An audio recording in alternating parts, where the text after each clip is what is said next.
I'm Brian Anderson. And I'm Bobby Fazio. And welcome to another edition of Class Racing Today podcast. We have another jam-packed episode this week. We had a bunch of racing going on around the country. And on top of all that, we have an excellent guest today. Brina Splingaire out of Wisconsin is joining us today. Super stock racer. GTF automatic Cobalt. All right, so Brian, it's going to be a great show. I already butchered the guest's name. I'm excited. And that's why I decided to let you intro every episode. I put the L in the wrong spot. I'm sorry, Brina. It's okay. It happens. Did the teachers always get that right on the first day of school for you? Oh, never. Mm-mm. I don't know why I said Splingaire. Splingaire. I said it right. All right. Enough of that. My bad. Let's go into some results here. We had a lot of racing going on this weekend. Brian, did you watch anything this weekend? Or were you playing in the snow? Yeah, I'm just out driving around, playing in the snow, enjoying the nice 18-degree weather, and wishing I was in Vegas. Yeah, me too. Some pretty good racing down there. Brina, do you have snow where you are? Yeah, we just got about an inch, I want to say, last night. And then earlier last week, we got a couple inches. Yeah. That means it's coming. It's coming toward me. Stay near you. Okay. I'm hoping ours is going to melt. Keep that snow. I don't want it over here. We don't have no room for it here. We flood when it drizzles for 10 minutes, so. All right, where were we? We had a Division 7 event in Las Vegas. We had that followed by a Jegs Sports Nationals. So 2 races in one weekend. Gotta love those. Makes a trip worth it. And then we had a national event down in Houston. So let's see what we got here. In the D7 event that took place Thursday and Friday in Vegas in stock, Justin Lamb and the factory stock D Camaro won over Jeremy Romero. In super stock, we had Brad Rounds in a super stock B stock modified car. He took the win over Brian Brossert, if I'm saying that correctly. And let's see. A couple interesting stories from that race, by the way. Now, off topic, off class, if you will. Just want to mention this. There's a guy in Super Street named Alan Bush who was coming from Erie, Illinois. The guy broke down on the side of the road. He sat on the side of the road for 2 days on the way to Vegas until he got his rig fixed up. So he got there late Thursday night, and I think he got one cleanup run, and then he had to go in the first round the next morning. So odds for him didn't look so great. I saw a lot of breakouts and things going on Super Street. The guy goes dead on with a 0 and takes the Friday morning first round win. So I thought that was pretty cool, and I just had to mention it here. So Super Street Alan Bush, way to go, buddy. Don't know how he did the rest of the day. A couple other interesting things there. John and John Irving, so Jon and John Irving, had to race each other. I don't know if they're father and son or if they're brothers. Maybe you guys know that one. Maybe somebody out on Facebook knows that. They had to race each other, heads up, first round, for the 3rd race in a row. So, Super Stock K automatic, both of them. First round, they had to race each other. Not sure if it's a strategy, not sure if it's by accident. Would love some feedback on that one. Jegs Sports Nationals, they had to stop this one after too much wind and sand. 3rd round of stock was as far as they got. And I've had this happen before when I visited this track. Couldn't even fly into Vegas because of the wind, so I guess it's a common thing there. But just want to mention that this race will be continued at the divisional. So they have a national event at Vegas next week, and then the weekend after that, they have a divisional. So a lot of racing going on in Vegas for 3 weeks in a row. Jody Lang and Kyle Rizzoli are still in stock after 3rd round. They're both in the top 5 in the national points in stock, so it's coming down to the wire. The heartbreaker on that race was a friend of mine was running a comp, Doug Ingles, 2nd in the world. He goes up, I believe he got the starting line advantage, is taken off, and gets past the stands, and the wind just shoves the dragster like towards the wall, and he had to get out of it. So Ugh. Yeah, kind of a heartbreaker there. Oh man. And then half hour later, they end the race. Like, how terrible would that be? Oh. That's Fazio luck right there. I'm sorry, Mr. Engels. Let's see. What else do we have? We had a interesting heads up third round of stock before the race got canceled. Joe Sorensen and Mike Cotton, F stock automatic. Sorensen is absolutely flying. Guy goes 11:03 at 103 miles an hour, so he was on the brakes. Mike Cotton, who is, fast, he goes 11:22, and he was on the brakes at 103 mile an hour. And that's off of a 12:05 Vegas index. So Sorensen's going 102 under out in that mountain air, so that guy's making some killer power. Super stock.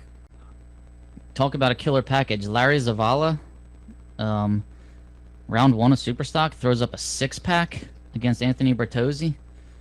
Bertozzi went out to Vegas, I think, to try and better his chances of a world championship. So that one hurt first round.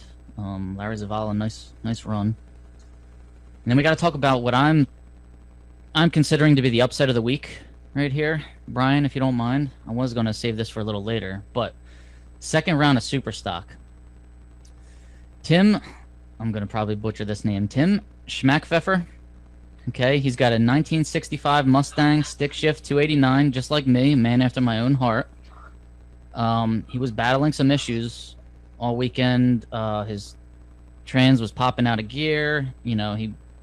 He didn't get off the line in Q2. First round, his opponent broke in the burnout box, so he had a bye run there, and he again had some trouble getting off the line. So who does he get paired up against second round? Only Mr. Killer himself, Brian Warner, guy who's number 1 in the national points. So, odds not looking too great for Tim. Well, as fate would have it, Tim cuts an 018 light, runs a 1098 on his 1103 dial. Brian Warner cuts an 059 light, which is very un-Warner-like, and runs a 1040 on a 1038 dial, and Tim gets the win. So, congrats on the upset of the week, Mr. Tim Schmackfeffer, 65 Mustang 289 stick shift screamer. Gotta love it. I know I love it. And last but not least, we have the Houston National event.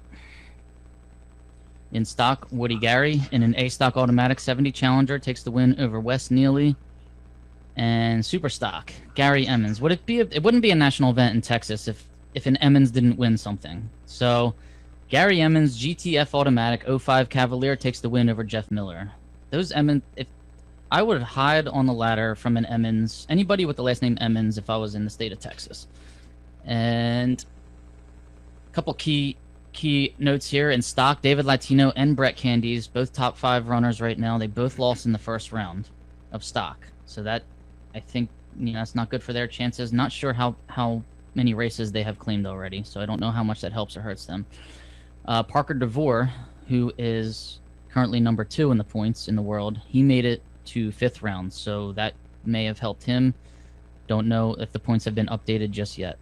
And then in super stock, David Latino had to race Mark Nowicki first round. They're both top 5. Actually, Nowicki's 6th now because Byron Warner passed him. So David Latino was number 2.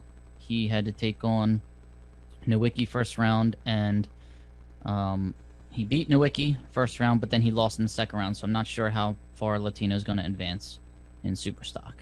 I'm not sure how the points how they've calculated out yet with the Vegas race, but it looks like there's like 7 points between first and third place right now in the national. It is tight. Every round here is like crucial. I'm out of breath. There's a lot happening, that's for sure. It's I don't know, what are we gonna do in a couple weeks when it's over? I don't know. What are we gonna do? We're gonna be bored. We'll have to get controversial, I guess. We have to make up for something that we forgot last podcast, or another way to lose. We forgot to mention that, and I had it in my notes, and I think we got off topic because we were interviewing Gary Hampton, which was a lot of fun. But at the Dallas National event, so 2 weeks ago, Lisa Stevenson in GTL automatic in super stock, she had a second round by run and couldn't get the car started. So she was then not able to run the by run, couldn't stage the car under its own power, as is the rule, and lost in the by run. So very sorry to hear that, Lisa Stevenson, and it qualified for our another way to lose a race. Brina, All right, Brian, what do you have? Brina, have you had one of those? Like, what's the worst way you've lost a race? Oh, geez. I don't know. There's probably all different types of ways. I don't think I've ever had a buy run, though, where my car wouldn't start. That would be pretty bad. Just had stupid things like, wire comes off the starter and won't start. Just little stupid, minute things happen. Yeah. I remember reading an interview. What's that guy's name that runs the drag racing school? It's escaping me right now. And he lost a buy run because he got his two-step or trans brake didn't hold, and he got on it before the lights came down. So he said he never gets on his trans brake or two-step in a buy run until the first bulb is lit. So when I had a buy run at the national event last year, that's all I was thinking. It probably totally ruined the buy run for me because all I kept thinking was, don't lose this buy run and look like an idiot. So yeah, as soon as the top bulb comes on, get on your two-step or trans brake, and you are safe. Your win light's already on. All right, it's a noob question of the day. If you actually red light in a buy run, you still win, don't you? Absolutely. Okay. I red lit in my buy run. I red lit in all of them, or had a terrible light. Because the other guy's red light comes on and it kind of messes me up. I thought driving a Ford is what messed you up most of the time. It does. I gotta say. Also gotta say, I've never seen such horrible brand loyalty. Did you ever see these guys now? Why is everybody running a Cobra Jet now, Brian? Guys that run Pontiacs all their lives, Chevys all their lives, and they talk smack on Fords all their lives, because let's face it, Ford's the worst.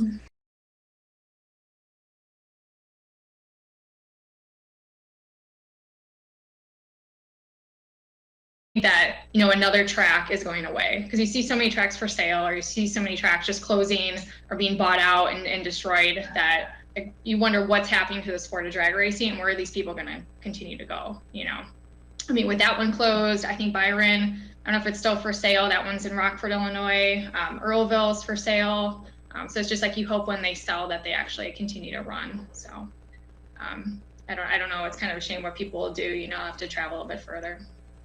Yeah. I always wanted to go to that track. It looked so nice in the pictures. I've never had the chance to go. I always wanted to run that national event someday, and should have done it. Now I can't. That's kind of our soapbox. Oh, sorry. That's kind of our soapbox we've had here, though, is like, there's so many tracks, and it's it's easy to gripe about, oh, this was bad there, that was terrible, or they didn't have the lanes prepped, or the groove was too narrow. And at the end of the day, just like you hit it, like, if we're gonna start losing tracks, all of a sudden you're gonna complain about driving 8 hours, or you're just gonna give up the sport. I mean, it's a hard business to be in with rainouts and all this pandemic crap. I mean, it'd be a hard place to run a business right now, and I really feel for the people that are out on the line doing it. You're absolutely right. And if you do have the chance to take advantage of going to a track next year and you're like on the fence about it, I'd say, do it. I'm glad I went to some, of the races that I went to when if I would have thought harder and longer about it, I may not have, but I'm glad I've done things that I may not get the chance to do someday. Yeah, I know that's one of the things my dad and I were talking about, is that our luck at Joliet probably hasn't been very good over the past couple of years. So when they took it off the schedule, we didn't really feel bad about it, because normally we had bad luck. So we said, okay, whatever, we're better off not going there. And then they closed it. So then you think, wow, that's now gone. So, you were once complaining about an opportunity, even if it was a bad experience, now you'll never get to race there again. So. How many tracks how many different states have you raced in? Let's see, I've been in California, Nevada, Illinois, Iowa, Wisconsin, Minnesota, Ohio, Pennsylvania, Georgia, Kentucky, and Indiana. So quite a bit, not a ton, maybe 10. Yep. What did you say? Do you have a track on your bucket list? Like, which one do you want to go to?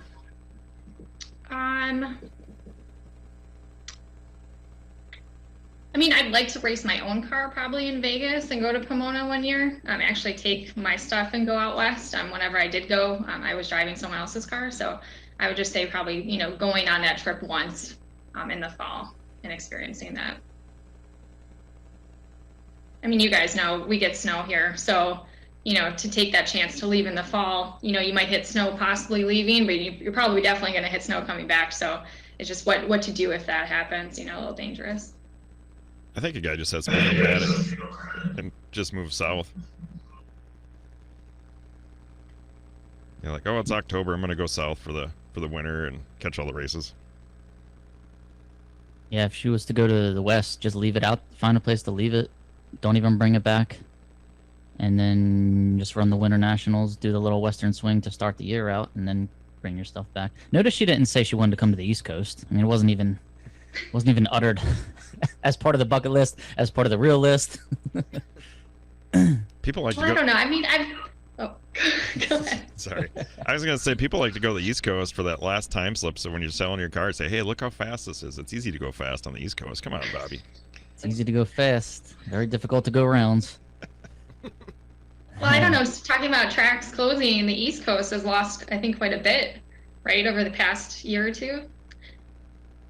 Yeah, we lost Englishtown, which was my favorite national event, and ATCO is under the threat of being sold, so we're trying to find updates out on that.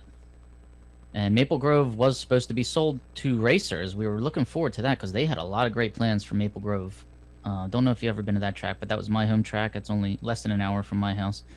And they were going to put like hotels, a little driving school, a water park. Like they have all kinds of great ideas, but the sale fell through. So seeing where that goes now next year.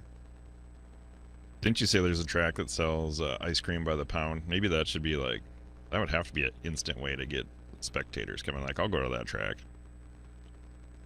Norwalk, baby. Bader family. Yeah, that's a good one to go to. I was really disappointed too that they didn't have that this year either. What's your favorite track to race at? I'd have to say it's probably. I really enjoy going to Beach Bend Raceway Park in Bowling Green. I mean, I like the heat, so I really like when it's hot. It doesn't really bother me. But they have actually a water park and amusement park right next to it. So sometimes, depending on how the schedule is, I'll run a time run on Saturday, and then me and my dad will go to the water park, and we'll actually go in the lazy river and cool off, and then we'll come back and we'll run first round in the evening. So I just find it really enjoying and relaxing, and it's just kind of a cool place to go race. And too, if you go look at the bleachers, it's really, they get a lot of fans that come out, and the bleachers are real old school. They're all like old wood. So it's just kind of neat to see how many people love drag racing still, and the crowd that they get to a divisional race, not even a national event, for all the people that come. That's one thing I'm hoping to experience. I've never really raced in front of a crowd yet. I was talking to Bobby about this the other day. Like, it seems like, at least like at our association races anymore, or even the divisionals, like Saturday, people, there's a few people spectating, there's maybe 100 people watching you go down the track when you're going rounds, and that's pretty cool. Like, I couldn't imagine racing in front of 2,000, 3,000 people. Maybe it would just up the pressure and I'd really tank. I don't know what would happen. That's what I usually do, but it's still cool.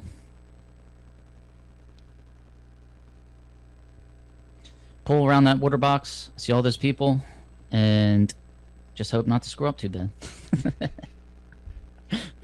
What's your, Yeah, I think. speaking of screw-ups, do you have like any, what's the word I'm looking for? I always struggle. It's hard doing this on the radio. Like, you have your perfect outline, and then maybe it's just because I go off the rails all the time, but like, what's your protocol? How do you start? Are you superstitious? Is there some things you have to have with you, or some things you have to do before every race? Yeah, so I've kind of gotten a little bit more relaxed with this, but I'll wear the same style socks each day. I'll wear a ring on my middle finger on my right hand. I need to have my ring on my finger. I'll drink my Arizona energy drink every morning, and I'll have either, if I have like a breakfast sandwich or this new thing called egg in a cup, I have to have the same breakfast every day. So it's just kind of little weird stuff like that. And then when I'm in the car, I just double check everything. You know, I'll put my gloves, like keep pulling them up on my hand and just, you know, tighten my seatbelts. But I just kind of try to be repetitive in what I do every day and just be consistent. So it's the same every day. Do you practice the tree before you go out, or when you're good, you're good? Yep, so I practice my tree usually every day that I'm home. I do about, I think, 75 hits, and I actually write them down in like a journal. But once I leave to go to the race, I won't touch a practice tree. So that's dedication there. Yeah, it actually kind of started a while back. This book came out called Outliers, and I think sometimes Luke Begacki talks about it, but you should really be like 10,000 hours of practice will make you great at something. And a lot of people say that, so just like repetition. And to be honest, you know, with racing in the Midwest and like the northern part of the Midwest, you guys know it's cold, right? So we only get to race maybe 4 or 5 months out of the year. I made, like this year, I only made, I think, 63 passes. So, you know, that's not going to get me to 10,000 pretty quick. So if I could practice at home and just practice as much as I can, at least on the reaction time side of it, not like the driving side, maybe that will help in the end. There's good news, Bobby. What is this, episode 5? Like, we only have like, what, 9,995 episodes left, and we'll get good at this.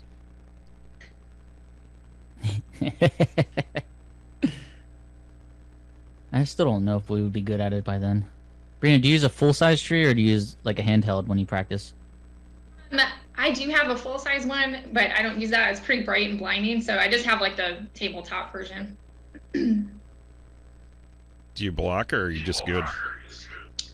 You know, I never blocked in my car. You know, from racing junior dragsters, I always kind of followed the tree down. So that's what I continue to do.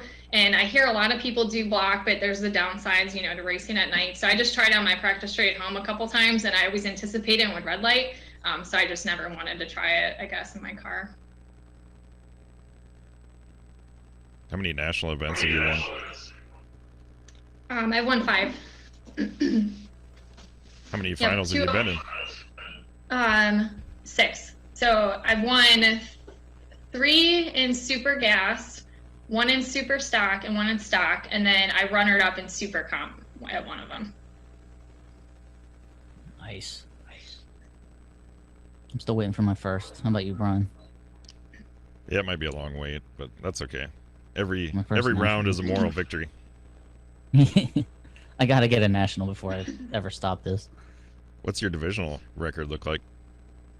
I think I have 4 of them. 1 in super comp, 2 in super gas, and 1 in super stock.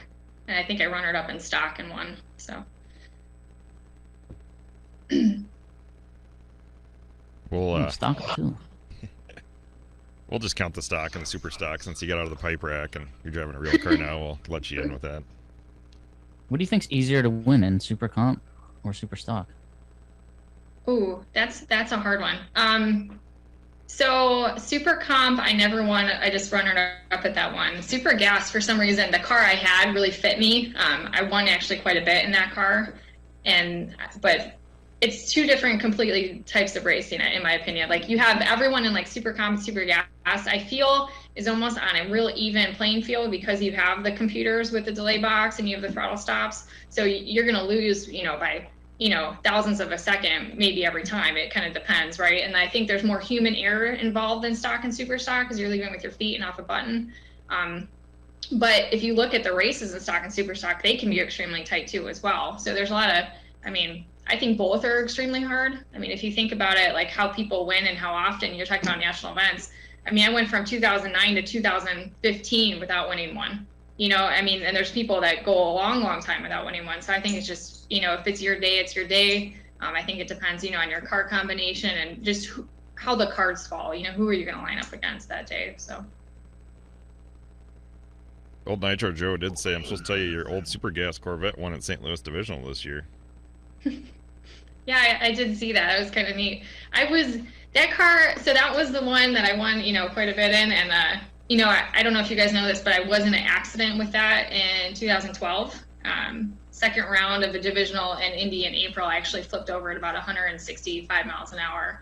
So I slid upside down for about 800 feet too after hitting, you know, my opponent next to me. So, after that, my dad, he goes, we could fix it. It was just kind of like a front clip thing. And my chassis builder said we could fix it easily. And I said, after that, I think I want something with a roof, because when I flipped upside down, I slid and that pavement was maybe 5-6 inches from my head. And I'm just dangling from my seatbelts, so it's kind of a, scary experience. And after that, I'm like, at least if I had a roof and like a windshield, I'd be a little bit more protected. So kind of after that, I got away from driving a Roadster, but then I got a dragster just for a little bit and then got back out of that. But when we sold it to Alex, he fixed it. And then I think it was maybe 2 months after, he was in an accident with it. And it was almost the same thing happened to it. So I don't know if like the brakes were locking up intermittently or the rear end or something happened, but he fixed it again and then he won. So I don't know. I think after the first one, I would have just said, let it go. You know what I mean? But kept going for it. What was that like? Wow. Did you jump right back in again, or did you take a little time off, or? Nope. So that was probably actually the worst weekend I've probably ever had, because that's when I had my black Pontiac Firebird. And the first time run, I drive up on the scale and then I go to get off the scale and the car won't start. Well, come to find out, my camshaft snapped in half and apparently had missed heat treat. So the year before, each lobe was wearing down, so there was metal everywhere and it just snapped. So I blew up that motor. And then, later that weekend, I crashed my super gas car, so I'm out of cars. And at the same time, we're building my Cobalt. So I didn't get to get in a car until 2 months after that. And it's kind of hard because, they say get right back up on the horse, get back in it. But I didn't even have that opportunity. So by the time I actually got back in my Cobalt, I was pretty nervous because no one ever drove the car. We didn't know if it was going to go straight. I had just crashed a car. So it was just, we broke a lot of stuff that weekend. Oh. Ooh, that's tough. I feel money just falling out of my wallet right now just listening to that story. That one hurts. So do you run insurance on your race cars? We do have insurance, but the insurance we have now, it's not on the track. It's just traveling in the trailer when it's parked or in the pits if someone was to hit it. To me, that would almost be worse. Like, I can handle, going down the road and trailer starts on fire or something, happens like that. But, when you're on the track, things happen and you kind of expect to see it there, but I don't want to park my trailer, come back and see the whole thing engulfed in flames. Or you just I see a lot of pictures like that on Facebook and social media now, and it just like how crushing, you lose everything and have to start all over. I mean, it takes years to rebuild some of that stuff. Yep, no, I agree. I think insurance is definitely something everyone should have. I think now there's a lot of insurance companies out there for people to choose from. So, I mean, it's a good thing to get for that. Did your parents race, or how'd you get started? Yeah, so my dad used to race. He'd probably drive anything that had a motor on it. So he used to race kind of like dirt bikes and motorcycles. And then he got into drag racing, and he stopped racing, I think, when my parents had me. But he used to run Run Tough, where you drive the car there. And then he used to just bracket race more old school. And he said he used to have a trans brake on a cord when he let go of the trans brake and just throw it in the back seat. So he was like really old school compared to the kind of the technology that we have today. But my dad's a mechanic by trade, so he's always been into cars. And when I was 8, they came out with for me turning 8, they came out with the Junior Drag Racing League. So he bought me a car just to see if I was interested in it. And we went to Byron Dragway in Rockford. And the first time I went down, I think maybe I ran about 17 seconds in the 8th mile, 45 miles an hour. And I came back and I loved it. I wanted to keep going. So we just never stopped since then. Did any people that you junior dragster with, any of them continue on? Do you follow any of that? Did you have friends that you raced juniors with that have now moved on to? Yeah, there's actually a handful of us, I would say, like the Ships, like Randy Lynn and Joey and Christy. I've raced with them since we were little kids. The Lunds, Matt and Mike. I think, Drew Whalen, my close friends from home, Joey Fusine, Chad Lamont, Amber Agan. I mean, we're all still involved in racing in one way or another. So there are quite a bit of us that continued on. And then there are obviously some of us that have not. So, but then it's kind of neat because there's actually a lot of people that we race with across the country, growing up. The one time I did race at Reading was for the Junior Dragster Eastern Conference Finals. So you get to meet a lot of people from different states. And there's people that I still see today racing in different parts of the United States that run, stock, super stock, top sportsmen. So Again, it's like only a handful of us, but they're still out there. What's it like being a woman in the lanes? I mean, now I'm used to it. I guess you could say I'm probably like one of the guys. You know, when you're younger, it's kind of interesting because you're racing. A lot of times it's older men, right? But then now I'm getting older, so now there's younger people under me that, you know, are more like kids to me. So I think drag racing, most of the people, if not all the people I've come across, they're very welcoming to women racers. And I haven't really had maybe but 2 bad experiences with, you know, people being kind of rude about it. But Yeah, it's definitely, you don't see a lot of it. It's, you know, we're like I race mostly association races around here, and like you got Hannah Lyon and Trista Fenner, Rochelle T-Bird. I'm just trying to think of anybody else. And they're all really pretty darn good. I feel like it's like that's one part of the sport that would really grow. It's, you know, youth is one thing, but the female side of it's definitely not as popular either. yeah, I think a lot of women that race, you know, might be like me, you know, where you grow up with your dad or your brothers, you know, doing it, or they have some relationship with cars in some form or another, kind of where you get that interest growing up. I mean, for a lot of women, you know, cars or getting dirty like that might not be of interest to them anymore. And I guess cars in general for even, you know, guys, younger men, I think that I've seen that kind of change direction over the years. And I don't know if it's because, you know, everything's like more technology based. They just want to play games or, you know, go a different direction. And now it's a lot of like, you know, electric kind of, you know, scooters and bikes and all that kind of stuff that maybe that's just not interesting kids today. So it's kind of a shame to see that go away. And you're a mechanical engineer, right, Jag? Yes, that's correct.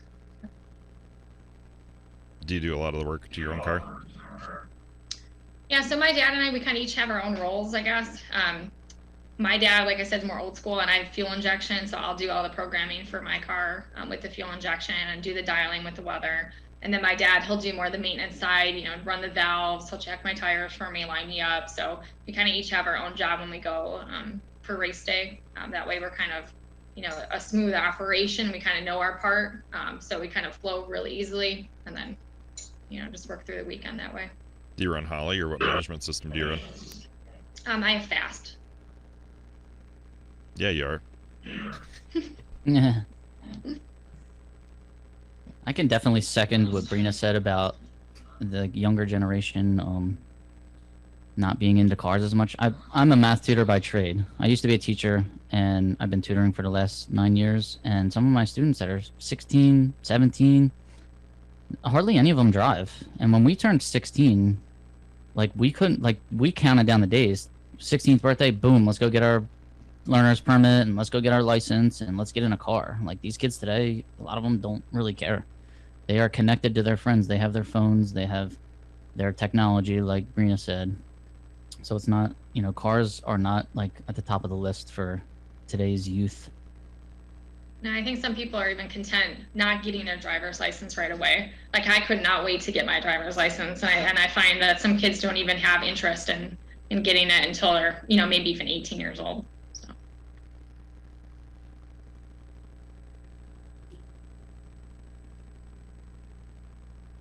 What was your most memorable race? I probably have 2 that come to mind. There was one in Brainerd, Minnesota at the national event. I was in 2 national finals, one in Super Gas and one in Super Comp. I won Super Gas and then I runner up in Super Comp. So it was just really cool because I think I was the first female to do that. It would have been really neat to win both because then I would have been the first female to win. I don't think anyone has doubled up like that yet, but that was just real memorable of, you know, just doing that and just being to a national event final, you know, to start is memorable, but to have that happen. And then my second one, which I'll probably never forget, is in St. Louis in 2015. I was in the Super Stock final with Tommy Phillips, and I always wanted to meet Jesse James. And I'm like, one day I'm going to meet him because he was dating Alexis. And I'm in the final. I'm in my car strapped in. I'm under kind of like the tower area. And Alexis must have just run. And Jesse James comes walking back. He shakes my dad's hand. My dad turns around, gives me a thumbs up, and Jesse walks right past my car. I'm in there strapped in with my helmet. I'm going like, no, I'm like, Jesse, like trying to yell. but I was just about to run the final. So I was totally like focused, and all of a sudden my focus just went right out the window. And luckily I won, I won the race, but I'll never forget that he just walked right past me, and that was like one of the main things. I always wanted to meet him, but kind of stupid. Yeah, hang on one Hang second. around the I'll be right back. DeJoria pits. That's. I met Danny Trejo hanging around the DeJoria pits in Pomona one day. The actor, the guy who plays a bad guy and killed every single person he's ever been on screen with. That guy, really nice guy. Got a picture with him. That's pretty cool. Before I he gets remember slit in the throat. he was in a movie called Badass, I think. I don't know if you've ever seen that one, but kind of hokey. He's in a lot of my favorites. But I was super excited when she came back to Racing Funny Car. Like, she is huge for the sport. I love her dad. Like, I really was up at her pits because I want to talk to her dad. Like, he's one of my, heroes. The guy is a self-made, successful businessman. I want to learn from him. So while everyone's asking her for an autograph, I'm like, can I meet your dad? Where is he? Brina, what do you think about chasing people? Are you big on that, rather than being chased? Yeah, that was probably my pitfall this year. So I go about 940s to 950s in my Cobalt, and I would say majority of the time I would be chasing. But this year, I think every round I've lost was to somebody chasing me. And me and my dad kept talking about maybe switching classes, just getting a different engine combination, something that would put me, maybe low 9 seconds or even high 8, something that would allow me to chase more. So throughout the year, I just kept trying to fine tune that and see if I could, come up with different ways to, win that round, because I guess that's my weak spot.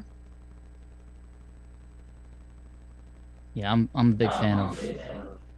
I think the fast car is the way to go.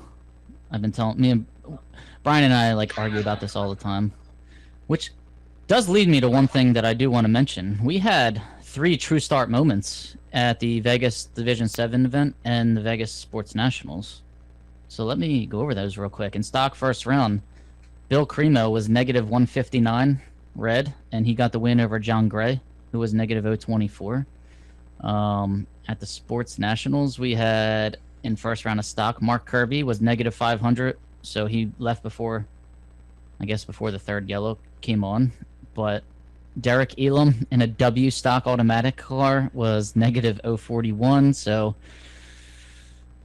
poor Derek got the loss. And Stephen Hagberg in A stock automatic was 025 red, and he got the win over Rich Ariati in an F stock automatic, who was 009 red.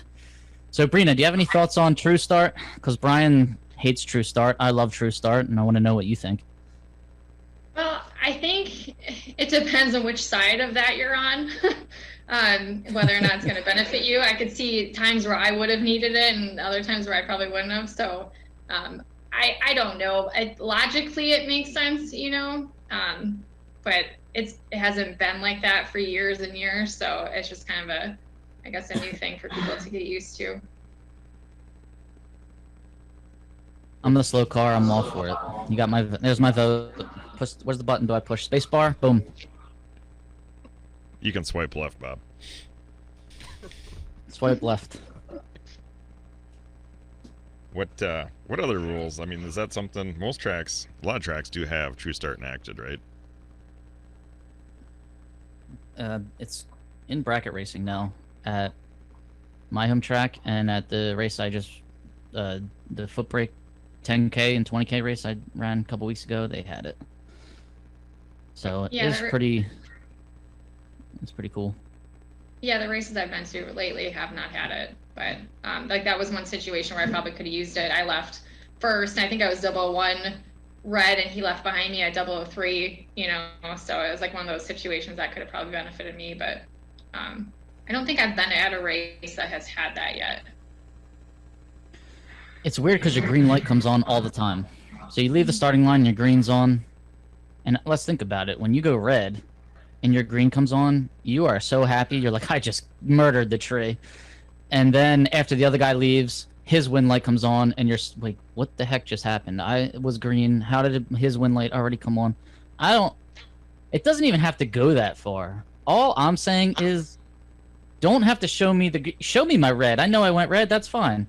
bring the blocker down. Cover the other guy's red light. Why is the other guy's red light not covered by that blocker? It's so annoying. Just bring that thing down. If I leave and I'm red, that's fine. If that guy can see my red light from where he is as his lights are coming down, more power to him. He's a great driver. But at least the spectators that would be there and you as the driver would know that you went red. And then when he leaves, no win lights until both cars have left. Boom. That's it. Shouldn't be that difficult. I think it should be there. I think it's more fair. If the fast car has every advantage in the book, why can't we just make the starting line fair? Would you say that's one thing you would like to see changed in NHRA then? True start at every track? Yes. Swipe right on that one. Darn, I'm only allowed one rule change today. Only one I have rule to change use it on today. true. I have to use it on true start. I guess that's good enough. I suppose with a slow Mustang, the next thing you're going to want is to be able to deep stage.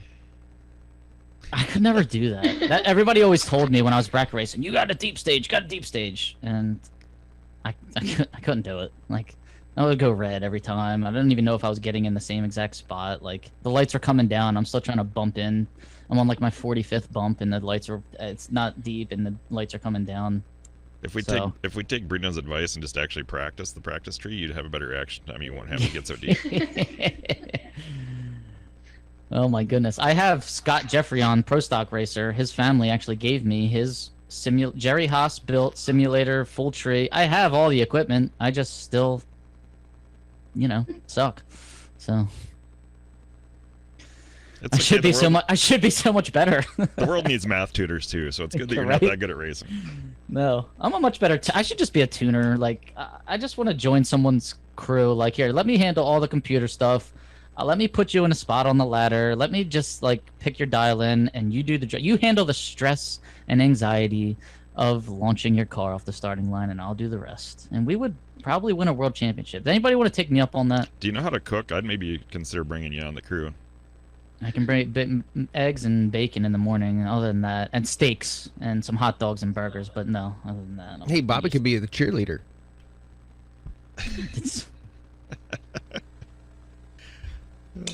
I'm too good at that. That was producer Craig. If everybody else listening, Thanks, Craig. Where'd that fourth voice come from? Here. You want to put together a podcast because you got this crazy idea you just want to ramble on?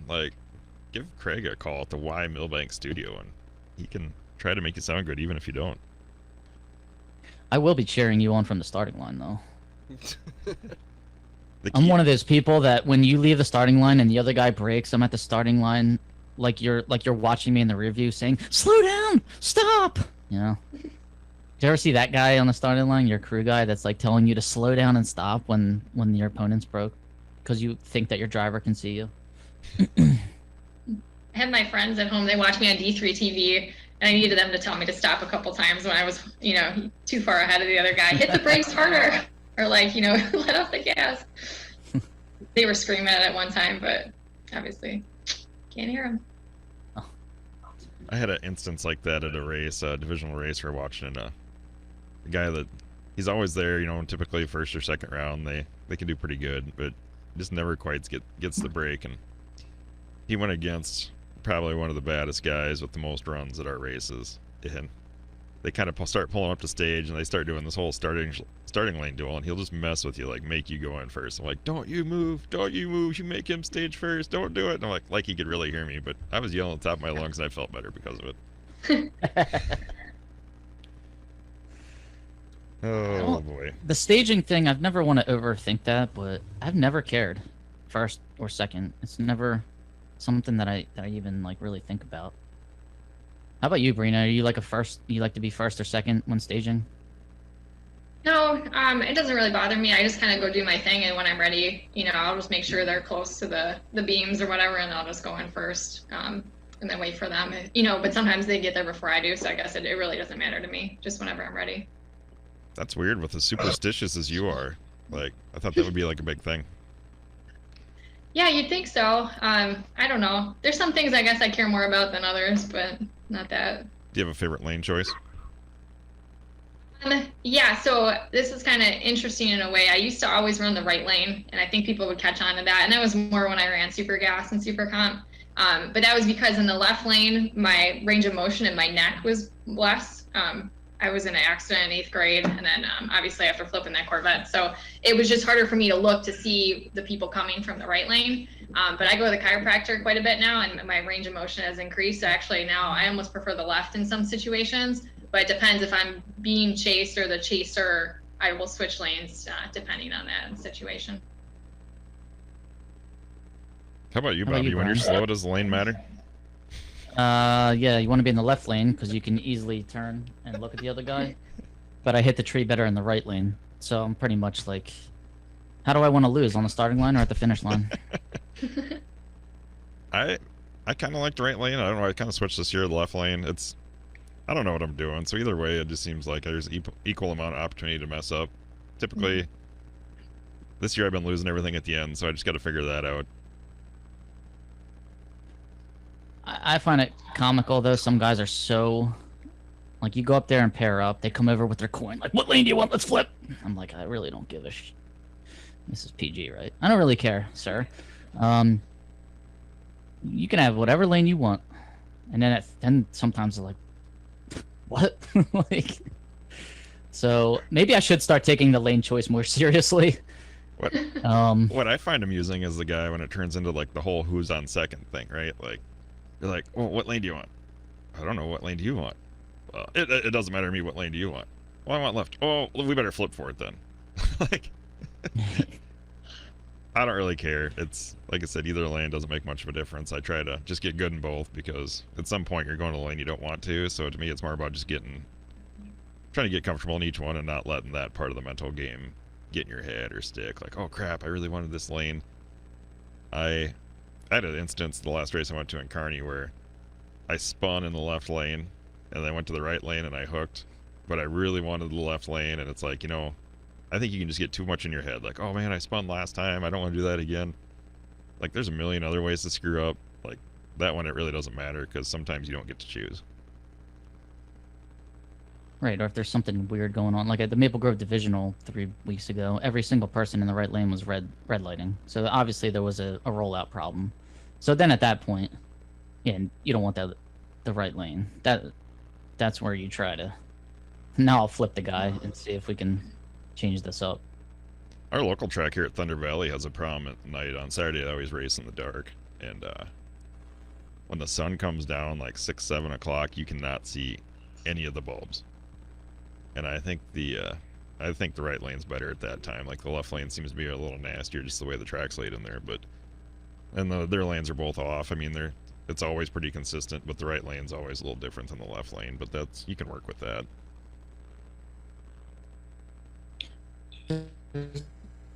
There's a lane in the morning in Gainesville too, where the sun just face. Who did I have to race? I think like Jimmy Hidalgo or something. And guy was like, "What lane do you want? Do you want the sun in your eyes?" And I was like, "Oh, I don't know what you're talking about yet." Until I got up there and I was like, "Oh crap!" I was like, messing with the visor and stuff after the burnout. I was like, "What am I going to do right now?" So what was the one rule you'd like to see change, Brina? Well, I was thinking about that when you had asked me that question, and I actually came across it at St. Louis at the double divisional. They had posted a ladder, I think it was for stock, and I seen these two guys getting ready for a heads up, right? Well, then they called that there was a ladder change that you would find out who you had when you drove up. So these guys just went through and got their cars all hopped up for a heads up, only to find out that they didn't have a heads up, right? It was with somebody else. So I think my rule would be that if they had that, or vice versa, where if you didn't have a heads up, you get up there and you have a heads up, that they should just turn it into a handicap race at that point, because you did not have the opportunity to get ready. And then if they did change the ladder from a heads up, move that class to the back so those people could put their cars back to normal, to give them a good opportunity to dial the car. Obviously, it's probably a little bit harder when you change the oil and tires and all that to actually, know what you're doing. Yeah, that'd be an interesting one. I had a race like that. I typically, like last year, I ran B pretty much all year. This year, I went to A just to try to avoid a couple really fast B cars. And there's one guy that I almost always run into, and he's got a Challenger. they've got it running pretty good, and I can't keep up with them. So I've been trying to run A instead of switching weight and messing around. I'm like, I'm just gonna pick one class, and this is what I'm gonna stick with. And I never saw the ladder, so I didn't really realize what was going on. And then I pull up, and oh, okay, I've got him first round. He walks up, he's like, well, how do you want to do it? Do you guys want to dial the same, or like, what are you talking about? He's like, well, it's heads up. I'm like, I'm an A, and his face just kind of went white, like, oh crap. You know, he thought it was a heads up race. Also, now, like, what are we gonna dial? But I typically know, I pick my dial pretty much when I come back and how the car ran. I'm like, all right, this is what I think it'll run next time. Double check the weather, but I don't really play many games that way, so it really didn't bother me. I knew what my dial was, and you could just tell it was kind of like the look of panic. Crap, I thought we had heads up. Now I got to figure out how to dial this. I don't think they had their car hopped up, but it just really threw a wrench in the whole thing. Yeah, I had that one year at Indy. I think I had just got in stock as like an alternate, and I ended up having a heads up, and I knew who I had, I knew I had that heads up, but he didn't. So I think it was this kid come over, and he was looking, and he was going to ask me what lane I wanted, and then he looked at my car and he goes, oh crap, and then he just like runs back to his dad, and like his dad's car's like really fast, so they went in and just changed something in the program real quick. So I don't think I had a chance in hell to win that one, but it's like situations like that, if you're not really paying close attention, you might miss it. That's probably the one thing I'd like to see change. There's a million different rules and stuff, but I was thinking about it, like the whole grade point thing. That's a little frustrating to me. Like, I'd love to race Brainerd. Typically, I can get, like last year, I think I got 4 or 5 grade points. So the odds of getting into Brainerd aren't very good. Like, I think they should keep, maybe, say keep 5 of the, or allow 5 other spots. So you're only going to let 60 in, but let 65 at least sign up and come and try to qualify to make the field.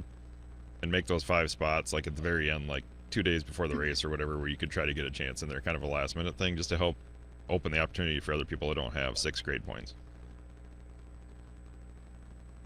Yeah, I agree with that. I mean, like if you think about Brainerd, there's more stock racers up there than say super stock. So I want to say super stock rarely gets filled. So why not take those empty spots and put them over, to stock to give more people a chance to come in. And I mean, I don't understand either. They used to run 80 cars at nationals, or maybe even 100, way back when, and then it was 80, then it was like 65, now it's like 50 sometimes. So they keep declining or decreasing them, but it still takes the same amount of time, or it could be the same amount of rounds, with more cars if they allow more people in. Yeah, it would really be.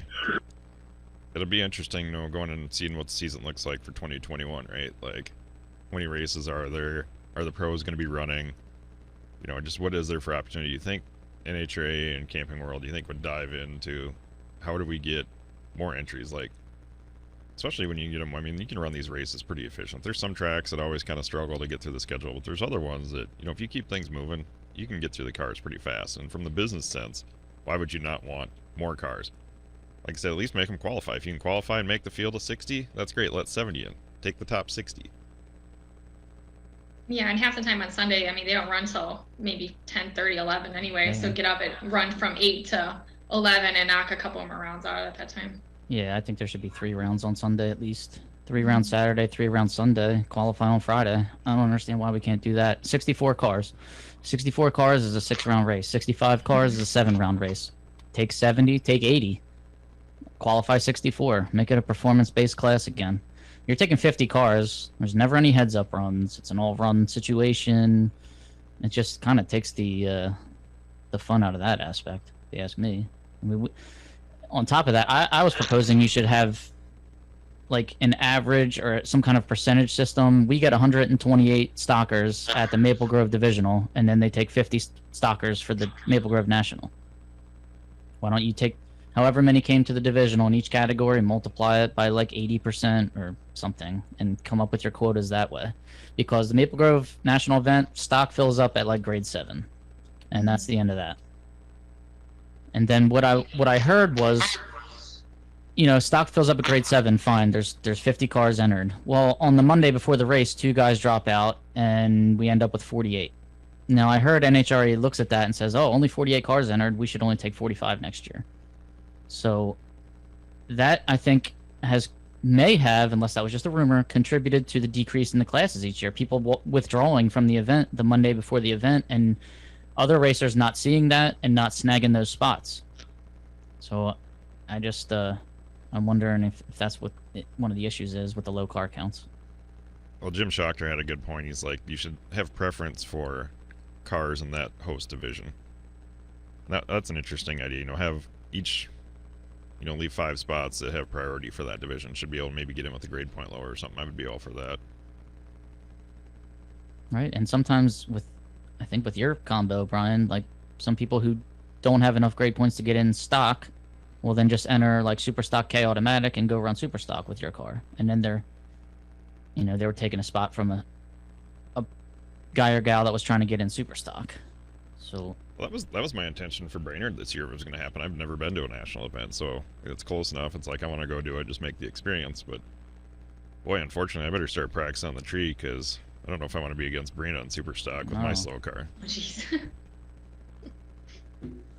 And not with her putting in 10,000 hours of practice either. Oh, I don't think it's that much. I'm trying, but I'm only 9,800 away. Oh man. Well, let's see here. I wanted to look at a couple more interesting. You know what? We have been totally neglecting Factory Stock Showdown. I apologize to all the Factory Stock Showdown fans out there, but Aaron Stanfield took the win over David Barton down in Houston. 787 at 174 miles an hour over David Barton's 790 at 175 miles an hour. So that was a close race. 12 thousandths margin of victory. I have no idea what's going on in Factory Stock. I haven't been paying attention to it this year. Where'd all the Cobra Jets go? Why aren't there any? I think Kevin Skinner's the only one that's been showing up lately. Is that why you quit following it? I think so. I heard a rumor that the Cobra Jets are kind of boycotting right now because NHRA put some more strict rules on them, pulley sizes, maybe weight break. I'm not sure. So they're all running NMCA or NMRA right now. That's an interesting thing. Brina, have you ever run any of those other? Do you have any desire to ever run like a big money bracket race or any of the NMCA, any of the other class stuff? I don't know. We've been kind of talking about it because the big thing lately in my house was the payout I got from getting to the semis at a divisional. I went 5 rounds, so I lost to 4 cars and I got $200. And we spent 4 days in Bowling Green and then had to go to St. Louis, so I got $200 from all that time. And it's like you think about it, and it's been this way every single year, and we complain about it every single year, but it's like, should we go big money bracket racing, sell our car and get a dragster, or get a different kind of car, or go NMCA, NMRA racing, if there's more money there, see what that's like. But I think the truth is, we talk about it so much and we just go back to kind of what we know because we do enjoy it that much. Maybe we're all really stupid, but it's been brought up, but we don't make any advancements on it. Yeah, it's definitely one of those things where misery loves company. I don't feel like the association race thing is just hands down, just like I said, it's probably the best bang for the buck. It's less travel time. I don't have to worry about trying to get enough grade points to be able to enter. I mean, there's a lot of different things, and at the end of the day, there's kind of a balance too. Like, yeah, I'd love to race every day, but unfortunately, my wife and kids won't think that's very cool, and it's just balancing everything and trying to figure in the distance and what makes sense. I mean, that's what plays most of it into me. Yeah, I'm a big fan of round money. Division 1 did raise their payouts this year, but still, I mean, you're paying entering at $200 to win 2,000 and is top heavy for sure. To get $200 to finish in the semis, that's not going to do it. Okay, we need some more round money. These payouts need to be raised. This is a joke. They've been so low for so long. And actually, you made more money back in the 70s, 80s, and 90s, and into the mid 2000s probably when you won a national or a divisional. And now, who knows what's going to happen with sticker money after this year. So NHRA needs to step up. And it's a disaster what they did to the pro classes too. The way they cut their payouts. Like, I don't know if anybody read that article or that interview that Freeman talked about how terrible that was for the pro teams. Those payout cuts. But so is the assumption, Bobby, that there just isn't the money available to pay out, or are they just putting it elsewhere? I would think they're putting it elsewhere because there's still a lot of people racing, still paying their entry fees, membership fees, competition number fees. I guess it's a question of where the money goes. Now, I know the tracks are hurting, and I do love to see a divisional happen at a track where a lot of racers show up, and hopefully that's helping keep that track in business. I don't totally understand where the payout money comes from, if it's from the track, if it's from NHRA, so maybe it's something I shouldn't speak on because I'm being ignorant right now, but... Call up Camping World, see what happens. Yeah, I want to know. This is something that I'm going to devote some time to. I want to know exactly, where the money actually comes for the payout and why NHRA had to cut after all these years of raking in money. Why this year they had a slower year, they had to cut those payouts as harshly as they did. Well, and really the tracks, like how many of them are actually that impacted by it? Like, if you have a divisional, how much money does the track actually get of that? They have to pay so much to get a divisional race, right? Like, at the end of the day, is that kind of like a net wash? I don't know. I don't even know if they pay to get the divisional, if that's how that works. A national event, I thought the track got to keep all concession money and half of the ticket spectator money. I don't know about the competition money. I would think that goes to NHRA. And then contingency, how contingency works, I believe whoever is the sponsor that wants to pay racers also has to pay NHRA, or whatever they don't pay out has to go to NHRA. As far as I know, that's how that works. Anybody wants to correct me on Facebook Live or anywhere, email, please correct me, because I want to know that I'm speaking the truth here. Oh, wow, that was fast. We have payouts for divisional races come from the pay-ins at the gate by the track, and the NHRA takes a percentage of that. Brina should more than $200 for a center.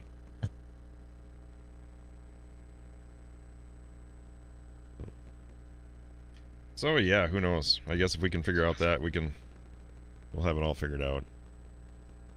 Well, that was probably, I guess, Brina, do you have any sponsors or anybody you want to thank to our many listeners? I just want to thank my parents. A lot of people probably don't know I do have a mother. They never see her at the racetrack because she stays at home to work my dad's business. He owns auto repair shops, so she'll stay and work while me and my dad go, and she packs us with all sorts of good food. So I just want to thank my mom, and then obviously my dad. I guess my parents are my sponsor, along with any money I can contribute. So without them, I wouldn't have been able to do this as long as I have been. Since I was 8 years old, and they've dedicated so much time to me. So they're the biggest ones. And then just, big thanks to my engine builder, Mike Foucher from Factory Billet Power. My motor ran amazing this year, very consistent. And it actually had some issues with other builders over the past couple of years, so it stayed together the whole year with no problem. So just big thanks to him too. Awesome. Well, we thank heaven. Got some feedback. Sorry about that. We like to thank you for coming on. Like I said, it's always interesting, just different perspectives. Obviously we're not the probably the most polished podcast on the interweb, but I like just keeping it frank. Keep a general conversation. Like I said, I like the feedback from all the Facebook listeners. That's been awesome. I just want to appreciate you guys. It's kind of crazy the feedback we've been getting. Like, we do appreciate all the positive comments, and if you guys got stuff, I like being able to feed in the face bag. Facebook Live's been good for just comments and questions, and that's really what this is about, is like, how do you educate more people about class racing, get more people involved, and just talk about some of the topics. It's been a lot of fun. I would like to, if you like what you're listening to, go ahead and subscribe. Go to Y Millbank Class Racing today. Go ahead, if you're on Apple device, go ahead, leave a review, give us a rating. That's how you guys can help us out, and we really appreciate everybody putting up with some of these technical difficulties and getting everything polished out. It's been a lot of fun, so just like to thank everybody for that, and thanks for coming on, Brina. Yeah, no, thank you guys. I really appreciate you thinking of me to be on your, on your podcast. And I don't think you guys need 10,000 hours of time. I think it's great what you're doing. I don't think it should be polished. It should kind of be, relaxed, where you have that conversation going. So I think it's great too what you're doing, talking to, class racers or sportsman drivers, because I think a lot of the attention is not really on us anymore. So it's kind of neat to learn more about different people that race that you don't necessarily know. Yeah, absolutely. It's been a great time, and like I said, thank you for coming on, and I guess for everybody out there that's racing this weekend, keep your lights green and the stripes tight, and hopefully you got a good weekend. All right. Thank you guys, everybody, for joining us. So one last thing. Practice as much as Brina. And Brina practices more than us. She has better cars than us, and Brian and I are SOL.